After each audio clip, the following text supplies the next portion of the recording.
Well, we just got a delivery. Looks like a cooler, Radiator. For the cheap again. I think it's number 4. This time I have a hole here in this corner. I think it was a stone which chipped the net somehow. So that's gonna come soon. Packaging wasn't exciting. Manufacturing quality is, naja. Yeah, don't know, not to mention it's okay. Yeah, it comes with all the hardware. This time good. This time it comes with this one because the last time I didn't have that and it was leaking a little bit, so I had to watch that. It comes with a radiator cap, which is usually a $5 extra. So yeah, that's okay. It's just the packaging was very poor. It was basically just wrapped in cardboard, and you can see plenty of holes, and the top was actually hitting the bottom of the cardboard box. I wasn't excited about that, and also the diameter of that overflow is thicker than on mine. Anyway, we'll get it fitted because whatever you order, it's always different every time. It looks like it's gonna fit. We'll know it soon. Anyway, so far from that. Welcome back. Today we got a little job to do on the cheap. It's quite a while ago we bought a new radiator because that one is leaking again. They do that all the time. Yeah, get the rubble out and fit a new one. We have a pinhole here. I think it was a stone. Hard to see, but it's somewhere in there. You can see it's dripping here. Got a light here. See, it's all wet here, and we can see there is a spot. Something hit it. I think it was a stone or so. So it's got a pinhole. It's pointless repairing those because they're about 50 pounds. So it's not a difficult job. It's just a lot of wrenching because you need to get the fans out. As you probably know, I have an electric fan here. The belt-driven fan is deleted since a while ago. So get the fans out, get the slam panel out, and then disconnect the transmission cooler, the top hose and the bottom hose, and then you can pull it out. So that's the theory. Sometimes it works. Alright, let's get all the nuts and bolts out. Sometimes it helps to take the air filter out because it gives you a bit more breathing room here. We'll do that. Okay, we'll come back when the bits are out. So we got most of the rubble out. Make some space. I throw some older footage in because I did that so many times, so I have some older footage how to remove all the stuff. Do not open this bolts here. Take the nuts out instead on the slam panel, which are sitting on these studs. It makes your life a lot easier. You're not gonna get it out if you undo the other ones. So to get those out, get yourself a pair of pliers to do that. Otherwise, right, you can snatch your fingers a few times, but with those it's really easy. Yeah, you can do it with a channel lock as well. The problem is you snatch your fingers, it hurts. Another one down here, it's just a pain to get there, so I probably use normal hose clips. Anyway, so the coolant hose is out, and then the transmission cooler lines need to come off. They will be all coming out, so you need to catch that. Well, that's about it. And then hopefully the bottom rail will fit on the new one, so I don't need to remake that. I showed that as well, how I made that fitting, because it never fits. It's always. So we got it out. The bottom just sits in this rubber grommets, with these studs here. And here you can see what the problem is. I had to modify this bottom rail here to accommodate for the fan, which is the original fan here. That's the original electric fan. This is my electric fan, but they mostly come with this arrangement which doesn't fit. I don't know why, but that's how it is. Apart from that, it looks the same, so I'm going to change the bottom rail eventually. We'll see. It's thicker, it looks a bit thicker.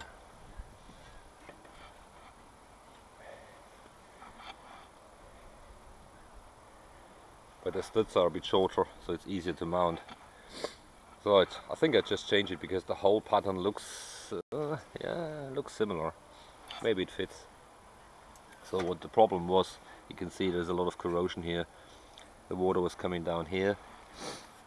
This looks a bit different.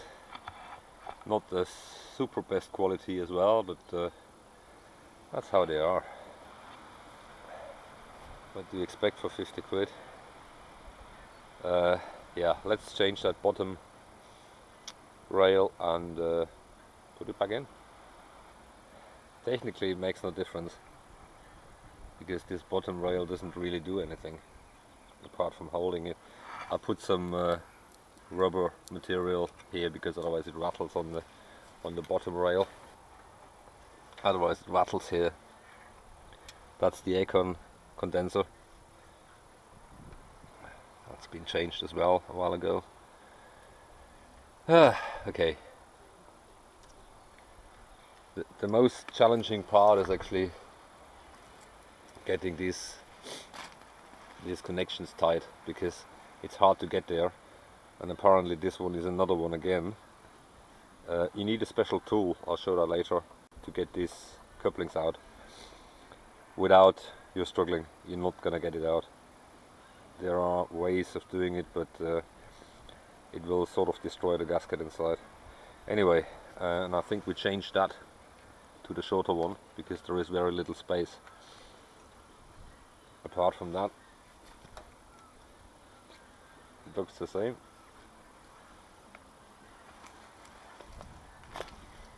Okay, with the radiator cap this time. Apparently this is thicker than this one here. It's never the same. It's whatever you buy, it's different.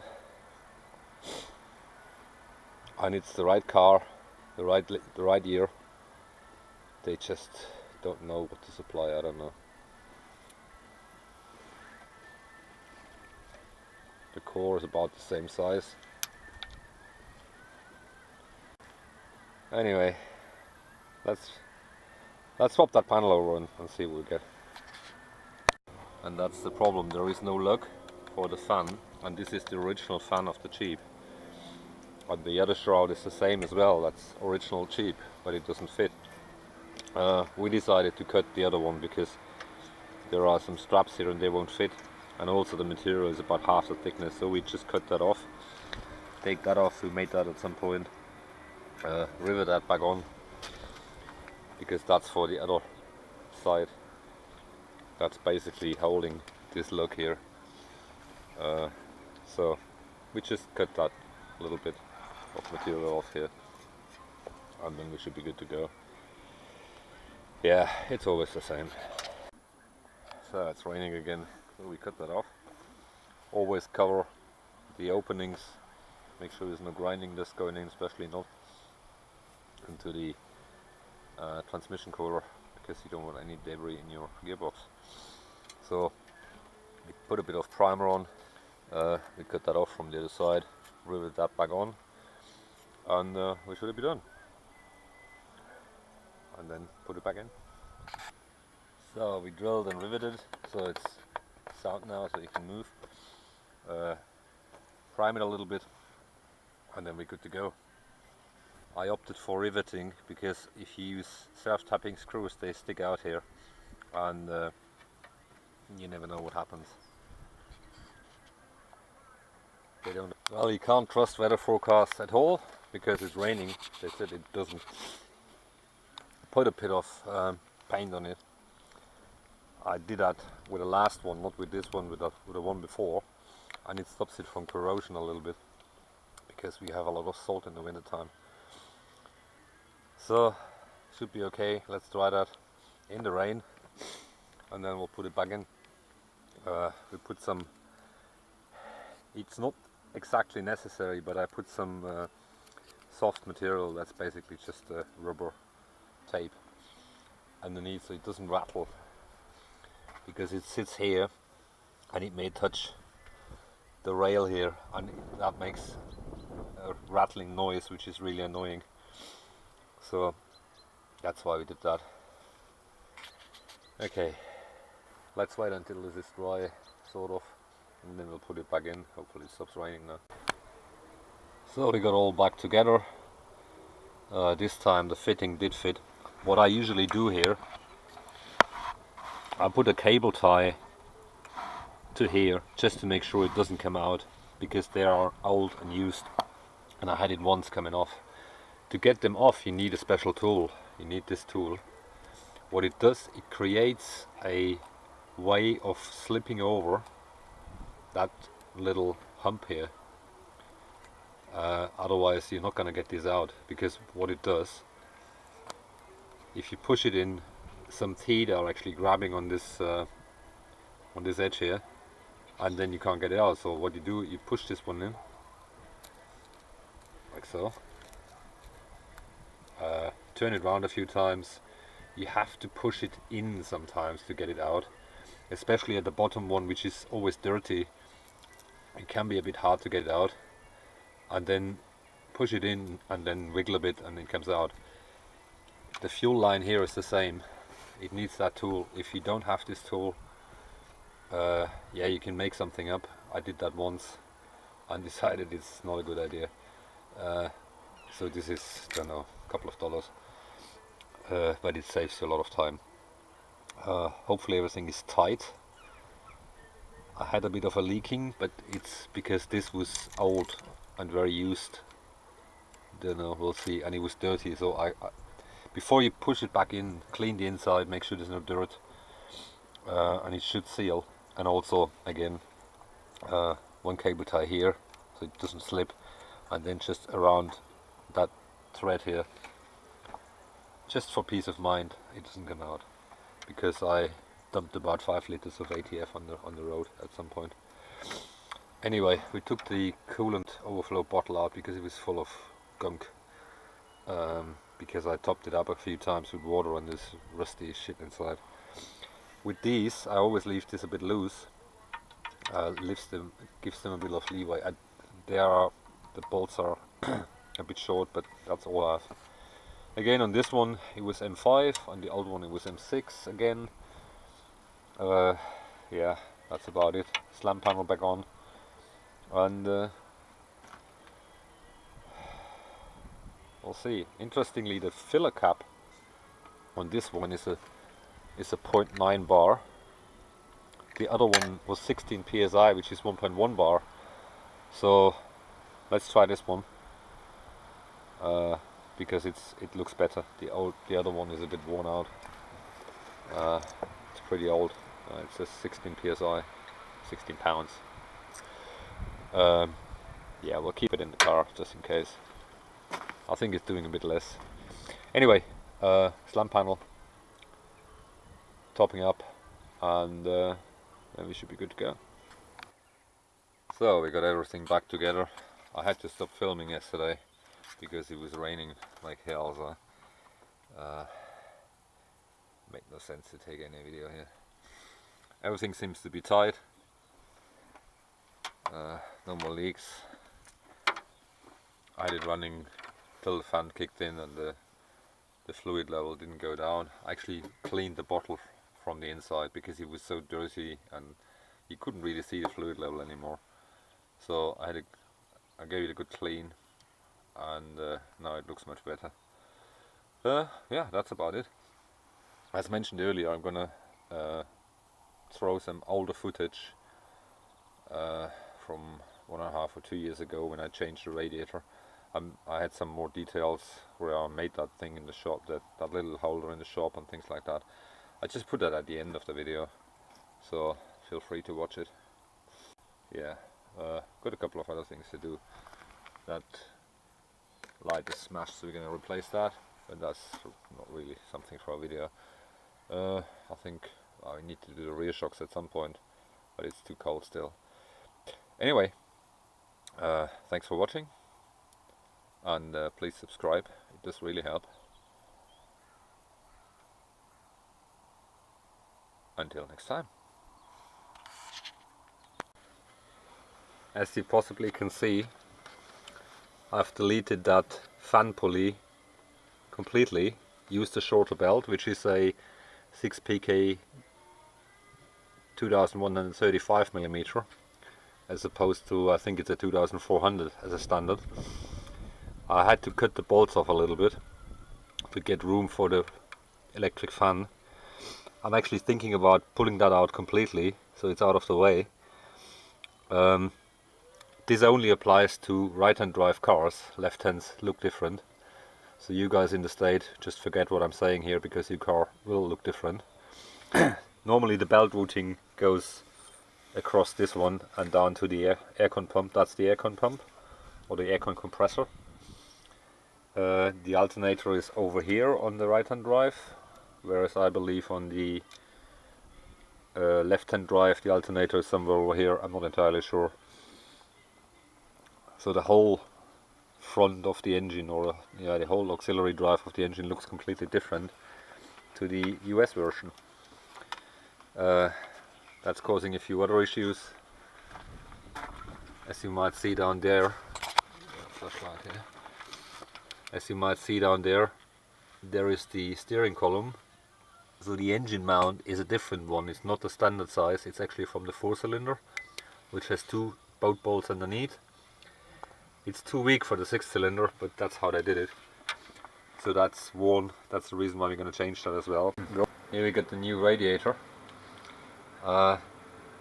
Apparently, it's always a problem that this bracket here, or this piece of sheet metal, is too wide. I don't know why. I had to do the same on the last one. Here, I was just bending it over. I don't know why. And here you can see the core. The core is offset to this side, whereas on this one the core is only 10mm on the other side. Now let's move my motor. Yeah,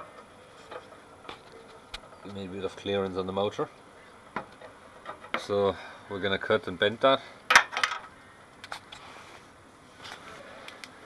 This is the original fan shroud. All I did was making that rusty, meantime rusty,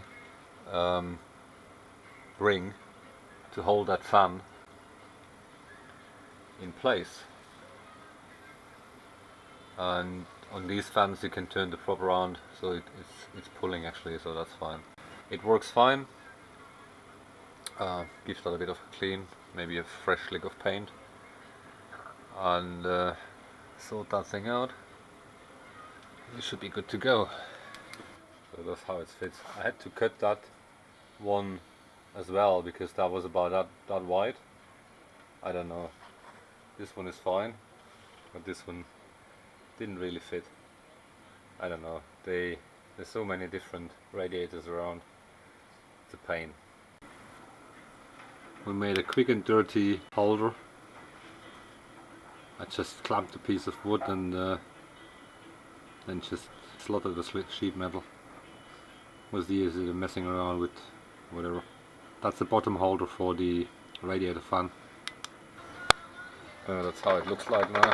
Got a bit of leeway, so that should stop rattling now, because this was always loose on this side. So gonna put it back into the car.